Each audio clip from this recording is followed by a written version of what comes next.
បាទសួស្តីបងបាទអញ្ចឹងសម្រាប់ថ្ងៃនេះគឺយើងមានប្រេបាទស៊េរីថ្មីពី AE បាទមកធ្វើការណែនាំបន្ថែមបាទទៅលើបងប្អូនហើយសម្រាប់ប្រេនេះគឺយើងផ្ដោតសំខាន់ទៅលើការចែកទៅលើកម្រិតស័ព្ទហើយនឹងសង់បាទស្អាតតែម្ដងប្រភេទប្រេ7វ៉ែនហើយក៏ជាប្រភេទប្រេដែលវាភ្ជាប់ជាមួយនឹង graphic ផងដែរបាទប្រភេទ graphic អញ្ចឹងការផ្ដោតទៅលើចែកស័ព្ទសង់គឺដាច់ស្អាតតែម្ដងបងប្អូនបាទហើយប្រភេទនេះគឺវា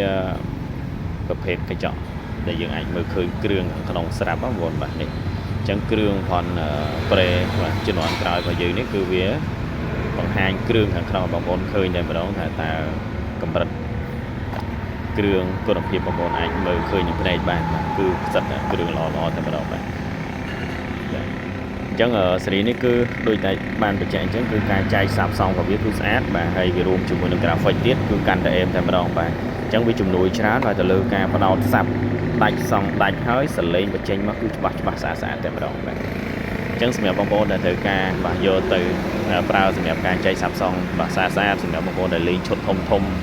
អូនប្រើប្រេលំមវានៅស្ទើរបងប្អូនបាទអាចសាកប្រើប្រភេទប្រេនេះទៅបាទគឺដឹងថាអេមហើយតើតើជាមួយនឹងកន្លែងដែលយើងដោតសំឡេងខាងក្រោយក៏វាមានការកែសម្រួលដែរបាទវាបន្ថែមកម្រិតថ្មីមួយទៀតដែលវាងាយស្រួលនៅក្នុងការប្រើមែនតើហើយវាហាត់ណែនជាមុតទៅមួយណាកន្លែងដែលយើងដោតខាងក្រោយនេះបាទបងប្អូនសិតប្រភេទល្អប្រភេទប្រេនេះអញ្ចឹងវា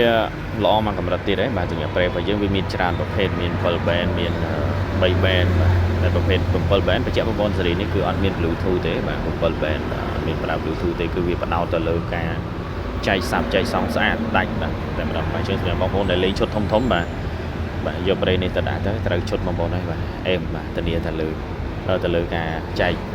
សាប់សង់គឺដឹងថាដាច់ស្អាតបាទអញ្ចឹងពិសេសមែនតើបាទបងប្អូនដែលត្រូវការអាចតទៅមកបានអរគុណ